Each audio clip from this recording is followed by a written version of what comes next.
चलिए यहाँ कुछ क्वेश्चन सॉल्व करते हैं ताकि हम जो ये स्टेटमेंट्स यहाँ पे दिए हुए हैं इनको हम आराम से मैथमेटिकल फॉर्म में मैथमेटिकल इक्वेशंस में कन्वर्ट करना सीख सकें। तो mister Herman's class is selling candy for school fund raiser. एक कुछ स्कूल में कुछ फंड रेजर इवेंट हो रहा था, किसी चीज़ के लिए वो लोग फंड इकट्ठा कर रहे थे। तो वो पैसा इकट्ठा करने के लिए वो लोग अपने कैंडीज अपने चॉकलेट्स बेच रहे थे। The class has a goal of raising $500। ये थोड़े से इंटरनेशनल स्कूल की बात हो रही है तो इसलिए हम लोग डॉलर्स में बात कर रहे हैं। अब उनका जो एम है कि उनको $500 इकट्ठा करना है by selling c boxes of candy. और $500 वो कैसे इकट्ठा करेंगे? जब वो सी बॉक्स कैंडी के बेच देंगे।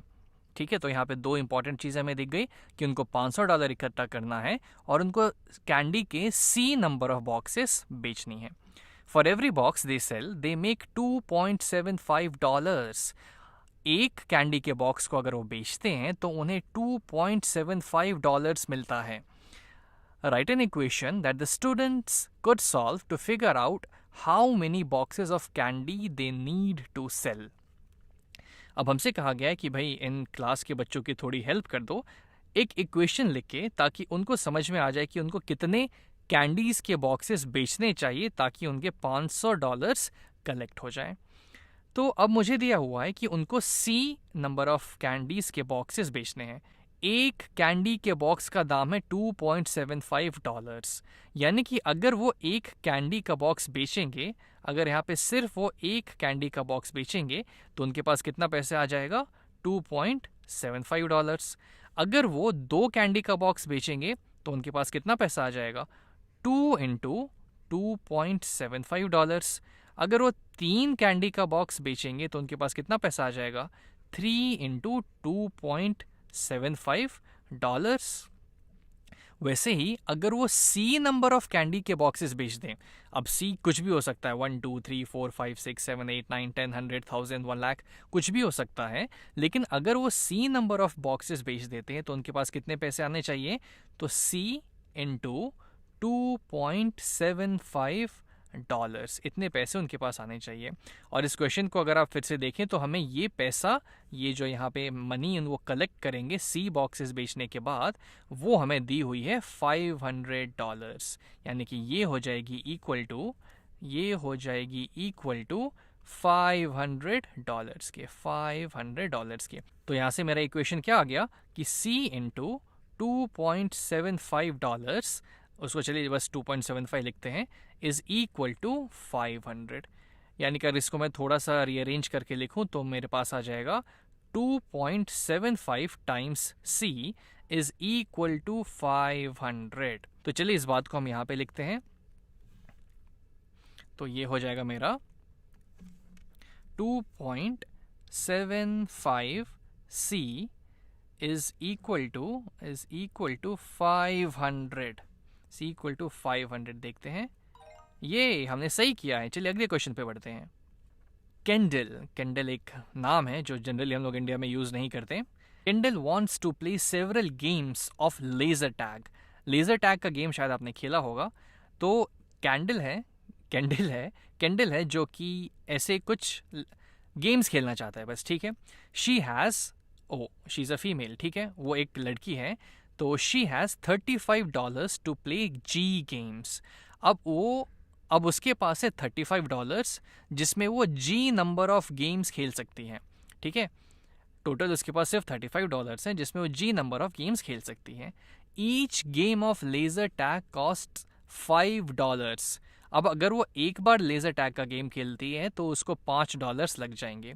Select the equation that matches the situation. अब यहाँ पे 3 इक्वेशन दिया गया है और हमसे बोला गया है कि इस सिचुएशन को हम एक मैथमेटिकल इक्वेशन के टर्म्स में रिप्रेजेंट करें। तो सिंपल सी बात है, इसको हम क्या करते हैं, इसको हम मैथ की भाषा में लिखने की कोशिश करते हैं। अब उसमें दिया हुआ है कि शी हैज़ $35, कि उसके पास सिर्फ $35 ही हैं जिसमें उसको जी गेम्स खेलना है, लेकिन हर एक गेम का उसको $5 लग रहा है। यानी कि अगर वो एक बार लेज़र टैग खेलेगी तो उसे $5 लगेंगे, ठीक है। अगर वो 2 बार लेज़र टैग खेलेगी तो उसे 5 टाइम्स 2 यानी कि $10 लगेंगे। अगर वो 3 बार खेलती है तो उसे 5 टाइम्स 3 यानी कि $15 लगेंगे। वैसे ही अगर वो जी टाइम्स खेलती है, अगर वो जी टाइम्स खेलती है तो उसे कितने पैसे लगेंगे? $5 एक बार के टाइम्स जी, इतने डॉलर्स उसको लगेंगे। और हमें टोटल पैसा दिया हुआ है $35, जिससे ज़्यादा वो खर्च कर ही नहीं सकती। तो ये टोटल अमाउंट जो उसे लगेगा जी लेज़र टैग गेम्स खेलने के बाद, उसको हम इसके बराबर कर देते हैं ताकि हमको पता चल जाए कि वो कितना गेम खेल पाएगी। तो यहाँ से मेरा इक्वेशन क्या बन जाएगा कि 5 times g is equal to 35। अब चलिए देखते हैं कि कौन सा सिचुएशन, कौन सा ऑप्शन इसको मैच कर रहा है। यहाँ पे दिया हुआ है 5/35 इज इक्वल टू जी। अब आप सोच रहे होंगे कि क्या ये डिफरेंट है इससे? नहीं, बात कुछ डिफरेंट नहीं है। इसने क्या किया है, अगर मैं दोनों साइड को 5 से डिवाइड कर देता हूँ, एक साइड को नहीं कर सकता क्योंकि उसके बाद इक्वेशन इम्बैलेंस हो जाएगी। इक्वेशन को बैलेंस रखने के लिए और इस 5 को यहाँ से हटाने के लिए, ताकि मुझे जी का वैल्यू पता चल जाए, मैं दोनों साइड 5 से डिवाइड कर देता हूँ। तो ये हो जाएगा डिवाइडेड बाई 5, और इधर भी हो जाएगा ये 35 divided by 5।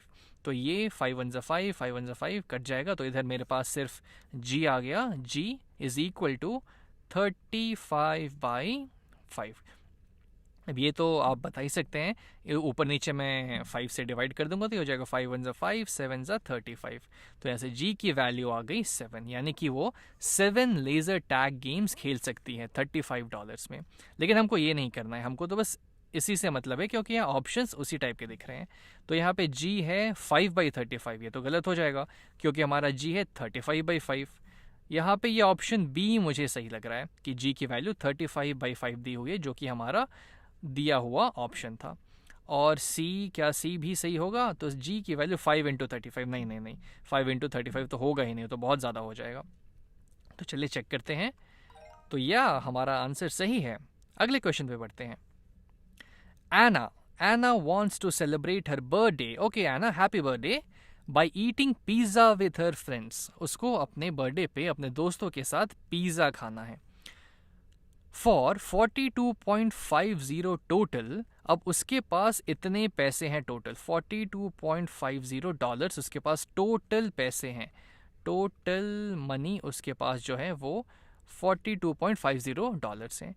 They can buy P boxes of pizza. अब इतने पैसे में वो लोग P बॉक्सेस ऑफ पिज़्ज़ा खरीद सकती हैं। अच्छा ठीक है। Each box of pizza costs $8.5। अब एक बॉक्स की जो कीमत है, जैसे मान लेते हैं कि ये हमारा एक बॉक्स है पिज़्ज़ा का, ये एक बॉक्स है पिज़्ज़ा का, तो इसका प्राइस है $8.50।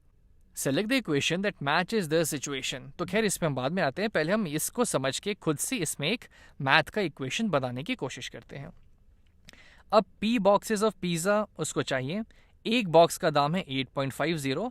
तो अगर मैं बोलूं कि एक बॉक्स का दाम हुआ $8.50, दो बॉक्स का दाम हो जाएगा 8.50 इंटू $2, तीन बॉक्स का दाम हो जाएगा 8.50 इंटू $3। ठीक वैसे ही अगर मैं P नंबर ऑफ बॉक्सेस का दाम पता करना चाहूँ कि कितना लगेगा, तो वो हो जाएगा एक बॉक्स का दाम times total number of boxes, यानी कि P। ये हो जाएगा मेरा P बॉक्सेस का दाम। और उसके पास टोटल पैसे कितने हैं? 42.50। इससे ज़्यादा तो खर्च ही नहीं कर सकती, तो इसको मैं, इस टोटल पैसा जो उसको लगने वाला है P बॉक्स खरीदने में, उसको मैं 42.5 के बराबर कर देता हूँ, यानी कि 8.50 times P is equal to 42.50। अब यहाँ से तो आप इसको ऐसे भी लिख सकते हैं कि 8.5 times P is equal to 42.5। Zero हटा देते हैं क्योंकि ये और ये एक ही बात है, इसको और ऐसे लिखना एक ही बात है। और जहाँ तक आप ऑप्शंस भी देखें तो वो भी इसी फॉर्मेट में दिए हुए हैं, तो इसलिए हमने इसको ऐसे लिख दिया।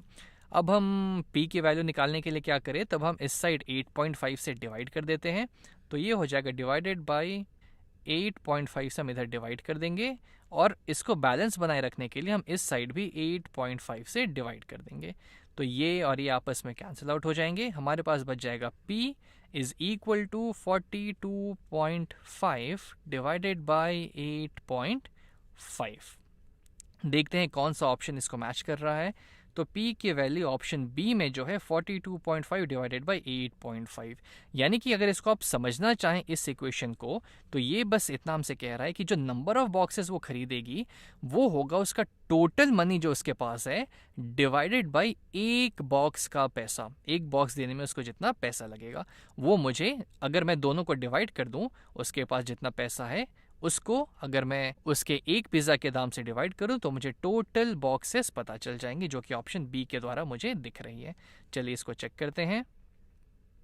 तो ये सही है। ये अगले क्वेश्चन पे आते हैं। Richard and Jordan went to see a movie. Oh my god. चलिए बढ़िया। रिचर्ड और जॉर्डन जो है एक मूवी देखने गए हैं, ठीक है। Richard spent $M at the movie theatre. अब इन्होंने हमें उसके कितने पैसे उसने खर्च किए हैं वो नहीं दिया है, हमें बस बोल दिया कि कुछ पैसे जिसको उन्होंने M से रिप्रेजेंट किया कि उसने $M खर्चा किए हैं, ठीक है। जॉर्डन जो है spent $12 at the movie theatre. Jordan ने $12 खर्चा किए। ओके, ठीक है। Together they spent $26। तो उन्होंने मिला के कुल मिलाकर $26 स्पेंड किए हैं।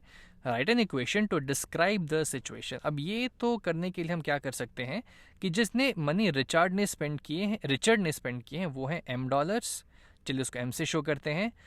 और अगर हम उसमें जॉर्डन द्वारा स्पेंड किया हुआ मनी जोड़ दें, यानी कि +12 कर दें, तब ये जो टोटल मनी आ जाएगा हमारे पास जो उन्होंने मिलके स्पेंड किया होगा, और उसकी वैल्यू क्या दी हुई है, $26 दी हुई है। $26। तो यहाँ से तो हमारा इक्वेशन बड़े आराम से बन गया। अब अगर मैं आपको बोलूँ ये पता करने के लिए कि रिचर्ड ने कितने पैसे दिए होंगे, तब हम क्या करेंगे, इस M की वैल्यू कैलकुलेट करने के लिए हम इस 12 को यहाँ से हटाते हैं। 12 को हटाने के लिए मुझे क्या करना होगा, इधर से मैं -12 कर देता हूँ। अगर इधर से मैं -12 कर रहा हूँ अब, तब मैं इधर से भी -12 करूँगा, तो ये मेरा हो जाएगा फाइनली, ये और ये कैंसिल हो जाएंगे, +12 -12 0, तो ये हो जाएगा M इज़ इक्वल टू 26 -12, यानी कि हो जाएगा 26 -10 हो गया 16, -2 फिर से मुझे 14 दे देगा। यानी कि रिचर्ड ने जॉर्डन से ज़्यादा पैसे खर्च किए, और कितने किए, $14। तो चलिए खैर, हमें तो निकालने के लिए नहीं बोला था, हम तो भावनाओं में बह गए। हम यहाँ पे बस ये इक्वेशन लिख देते हैं। तो M जो कि रिचर्ड ने स्पेंड किया था प्लस $12 जो कि जॉर्डन ने स्पेंड किए थे, ये हो गए इनकी टोटल मनी, जो कि यहाँ पे दी हुई है $26 के बराबर। चलिए इसको चेक करते हैं। तो ये हम लोग सही हैं। इसको देखते हैं, ये क्या है। शारोन रेड अ 300 पेज बुक। शारोन ने एक 300 पन्नों की एक किताब पढ़ी। She red at a rate of 15 pages per day in D days। उसने एक दिन में 15 पेजेस पढ़े हैं। यानी कि अगर मैं डेज की बात करूं और यहाँ पे नंबर ऑफ पेजेस की बात करूं, तो एक दिन में वो 15 पेज पढ़ती है। 2 दिन में वो 15 टाइम्स 2 यानी कि 30 पेज पढ़ लेगी। 3 दिन में वो 15 टाइम्स 3 यानी कि 45 पेज पढ़ लेगी। 4 दिन में वो 15 टाइम्स 4 यानी कि 60 पेज पढ़ लेगी, और ऐसे वो चलती जाएगी। अब उसने ये किताब D days तक पढ़ी है, यानी कि D नंबर ऑफ डेज के लिए उसने ये किताब पढ़ी। तो अगर मैं इसको आगे कंटिन्यू करूं, तो अगर मेरे पास टोटल नंबर ऑफ डेज है D, तो वो कितने पन्ने ख़त्म कर पाएगी D डेज में, तो वो हो जाएगा 15 टाइम्स D। 15 टाइम्स D, जिसको हम लोग 15D लिखते हैं, 15D। Describe an equation two describe this situation.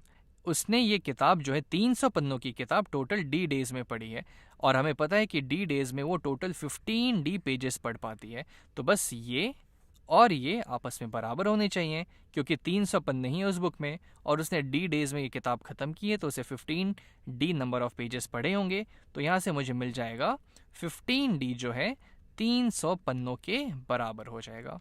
चलिए बस इसी बात को यहाँ पे लिख देते हैं, लेकिन उसको लिखने से पहले इसे हम यहाँ पे सॉल्व कर लेते हैं। तब हम दोनों साइड 15 से डिवाइड कर देंगे। ये हो जाएगा 15, ये भी हो जाएगा 15, और ये हो जाएगा कैंसिल आउट, दोनों 15 से डिविजिबल हैं। तो यहाँ पे मेरे पास बच जाएगा D इक्वल्स टू, अब यहाँ पे हम क्या करेंगे, ऊपर नीचे चलिए 15 से डिवाइड कर देते हैं। तो 15 1 15, 15 2 30 और 15 20 300। तो यहाँ पे नंबर ऑफ डेज आ गया मेरा 20, यानी कि शारोन इस बुक को 20 दिनों में ख़त्म करती है। तो खैर चलिए हम इस इक्वेशन को यहाँ पे लिख देते हैं जो हमारा आया था। वो इक्वेशन क्या था कि 15D is equal to 300। Check करते हैं, ये हमारा आंसर सही है।